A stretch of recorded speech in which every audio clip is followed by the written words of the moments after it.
Joe Gordon is probably through. Win, lose, or draw this year at the end of the season at Cleveland. 1959. Carter may manage the team for the rest of the year. 1-1. Our hunch, Joe Gordon to manage Kansas City next year. And the Cleveland job may go to DeRocher, but also in the running, according to the rumors around here, are Freddie Hutchinson, who's at Cincinnati, and Charlie Dressen. 1-1. There's a high foul ball off the bat handle, off to the right, and out of play. Ball 1, strike 2. Bob Shaw, the White Sox pitcher, is up.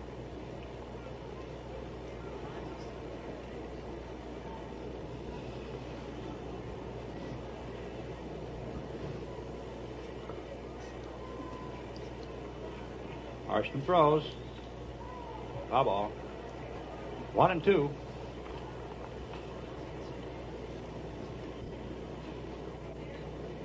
Ball 1, strike 2. Third inning, St. Louis 9, Los Angeles 6. We'll wrap them all up for you on the 10th inning following the game. 1-2. There's a bat handle foul off to the right, and again out of reach of first baseman Tito Francona. Ball 1, strike 2.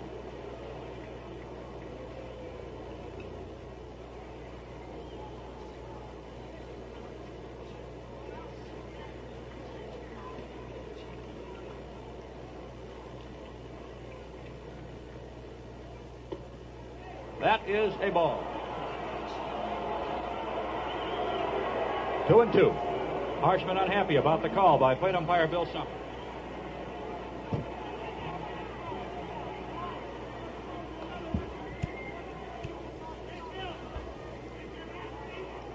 Two and two.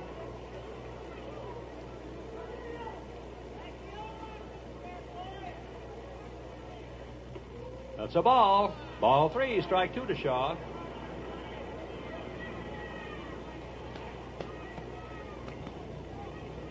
Ball 3, strike 2.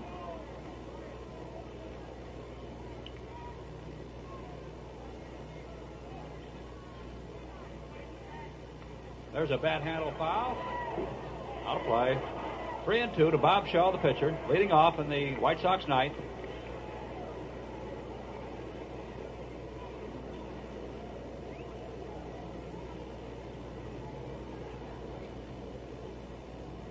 Ball 3, strike 2.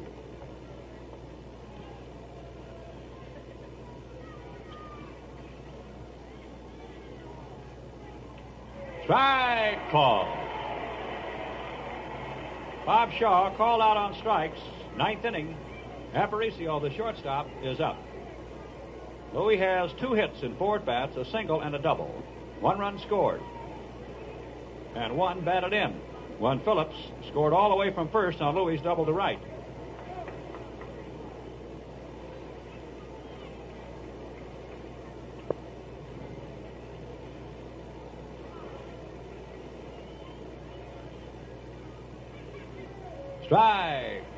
Strike 1.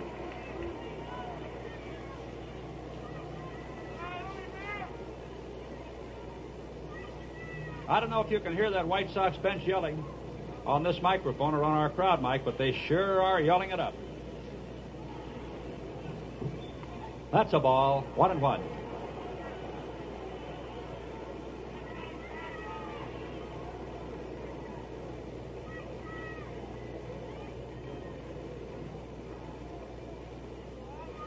Strike all the way around. 1-2 to Little Louis. Ball 1, strike 2.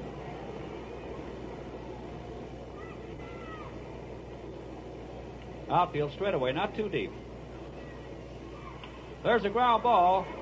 Slow roller, Baxis picks it up, throws hard, and gets his man. Very fine play by Jim Baxis. 2 out. Nelson Fox up. 0 for 3, walk once.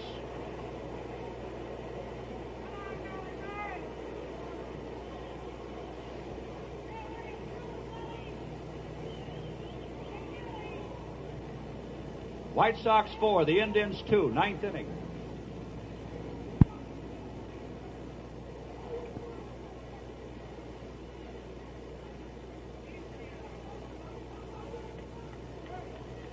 Harshman sets. There's a fly ball out to left. Minoso's going over and back. Minnie hauls it in. 3 up, 3 down for the White Sox in the ninth. No runs, no hits, no errors, and nobody left. Now we are going into the last half of the ninth inning. Batting first will be Woody Held. He'll be followed by Baxis, and then the pitcher Harshman will be due up. Going out for the Chicago White Sox, Al Smith is in left field. Jimmy Landis is in center field. And Jim Rivera is in right field. Bubba Phillips is at third base. Louis Aparicio is at shortstop. Nelson Fox is at second base. Ted Kluszewski at first base. Bob Shaw is the pitcher. He came on in the sixth. And the catcher is Sherman Lawler, who also came on in the sixth inning. The plate umpire tonight is Bill Summers, the veteran. First base umpire is McKinley. The second base umpire is Soar. The third base umpire is Shylock. The Chicago White Sox, as we go into the Cleveland half of the ninth inning, have 4 runs on 9 hits and 1 error. The Indians, 2 runs on 8 hits and no errors.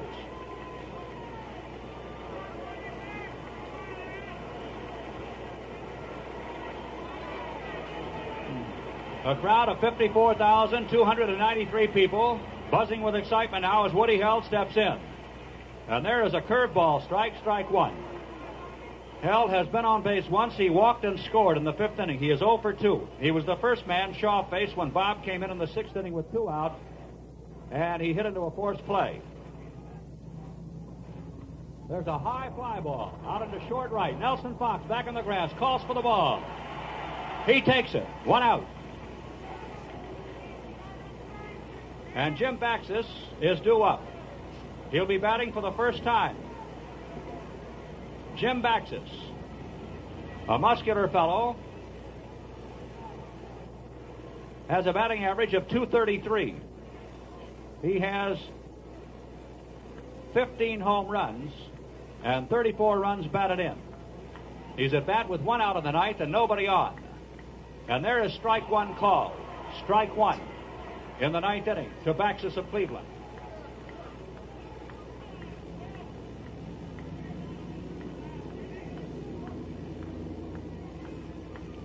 Shaw throws, strike 2, 0-2. It is a no ball, strike 2 count. The outfield is deep. It is straight away. Now the left fielder Smith has been motioned over to the left a little bit, and he's playing Baxis to pull the ball somewhat.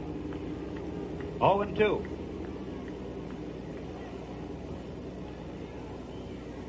There is a fastball outside. Ball 1, strike 2 to Baxis.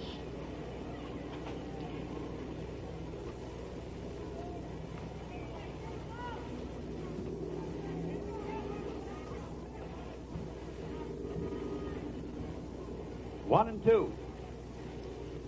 Bounces into Lawler. Ball 2, strike 2.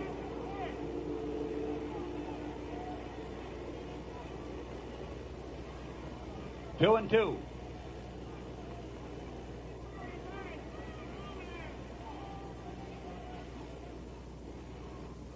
There's a foul ball. Upper deck, back of the plate. 2 and 2.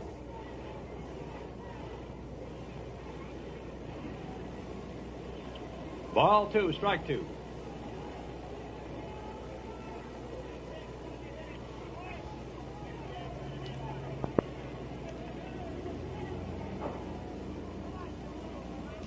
Here we go. There's a liner, a soft liner back a second. It bounces to Fox, who throws to Aparicio, hoping maybe Louis can make the play, but he can't. And so, it is an infield single out back of second base for Baxis. That means that the man coming to bat, Harshman, represents the tying run in the last half of the ninth inning. Jack Harshman, who came in as a pinch hitter in the 7th inning and grounded out to Kluszewski, and who stays on to pitch in place of Gary Bell. He is the 4th pitcher used by the Indians tonight.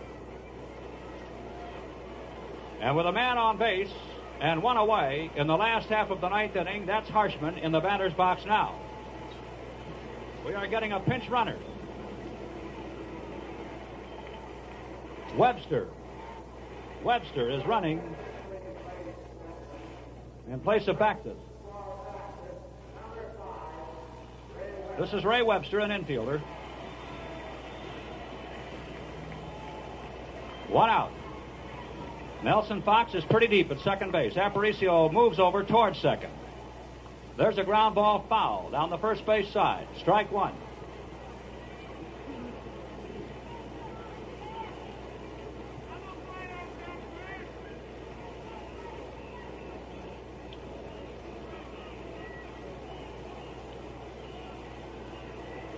One out. One on. That's a ball. Ball one, strike one.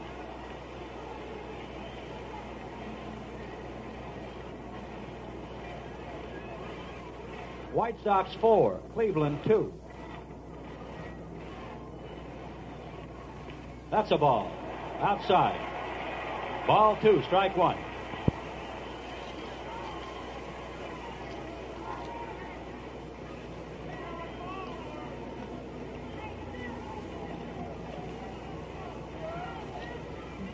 Ball 2, strike one.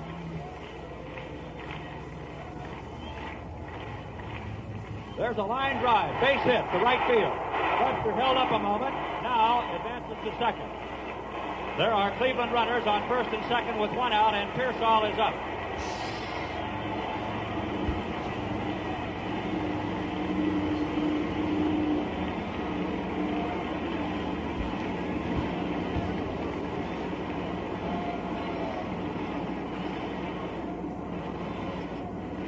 We are getting a pinch runner for Harshman. Hardy, number 30, Hardy is running.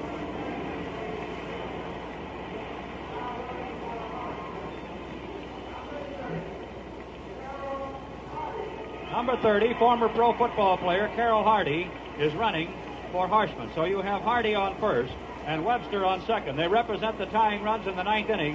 And there is Pearsall, who has hit safely the last 2 times up. He singled in the 5th and again in the 7th.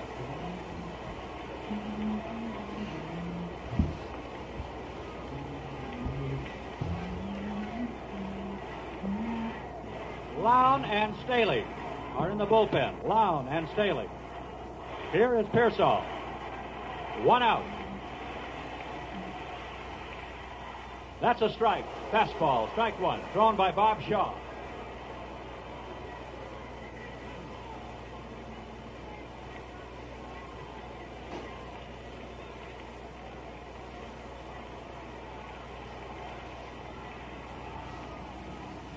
That's a ball. 1-1.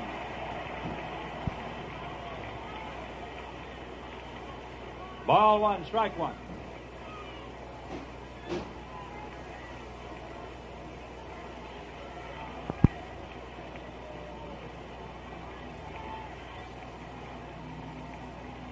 There's a ground ball. Through Fox into short right. The runners start to move. The bases are full. A hard line drive, handcuffed Nelson Fox. He moved over as quickly as he could. Had he been able to make a clean pickup, it might have been a double play ball. It goes for a base hit for Pearsall, his 3rd straight. And now with the bases full and 1 out, here comes Al Lopez out.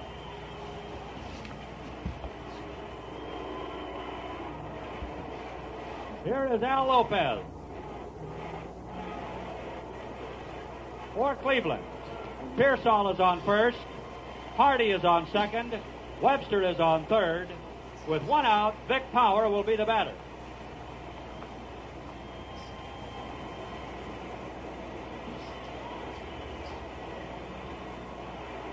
Jerry Staley is being called in.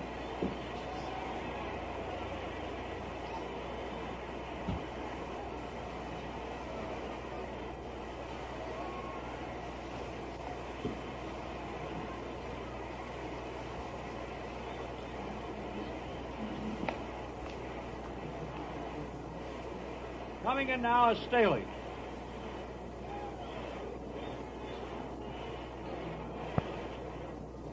So far, Jerry has won 8 and lost 4 this year. He has been in 64 ball games. This makes his 65th relief appearance. He has pitched 113 innings.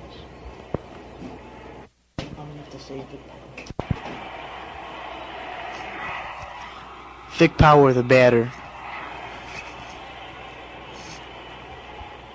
A crowd of over 54,000 people absolutely rooted to their seats. Riveted to the edges of their seats at Cleveland. WGN television. Here we go. Power is 1 for 4, an infield single. There's a ground ball. Aparicio has the steps on second, throws to first. The ball game's over. The White Sox are the champions of 1959. A 40-year wait has now ended.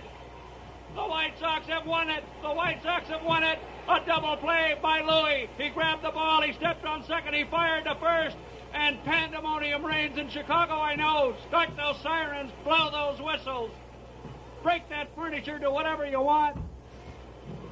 Lou Boudreau is down in the dressing room. You know we're going to have a dressing room show. You know that, ladies and gentlemen. The White Sox have just won their 15th game of the year from Cleveland. And a stunned crowd in Cleveland, who had the bases full with only 1 out and dangerous power at bat a matter of seconds ago, is now trying to file its morose and sullen and unhappy and semi-conscious way to the exits here. The White Sox dugout is crazy. And there is a shot as they go in the dressing room, and we're going to have a dressing room show for you in just a moment. And I'll be back in a moment with a recap on this game. Sox, the American League champions for 1959. 4 runs, 9 hits, 1 error. Winning pitcher wins, 21-10. And for Cleveland, 2 runs, 11 hits, and no errors. The losing pitcher, Perry. Time of the game, I don't have any idea how long it ran, and I'm not going to go bother to look now. 54,293 people. It's all over in the American League, and we want you to stay with us now for the 10th inning, because you know and I know the 10th inning is going to be a real big ball down in that clubhouse. Incidentally, before I sign off, though, I want to say this. The White Sox are going to arrive on a United Charter approximately 1:15 now, we think, Chicago time, at that National Guard Armory, which will be at 63rd Street near Central, I believe, southwest at the airport. That'll be about 1:15, and I'd sure like to...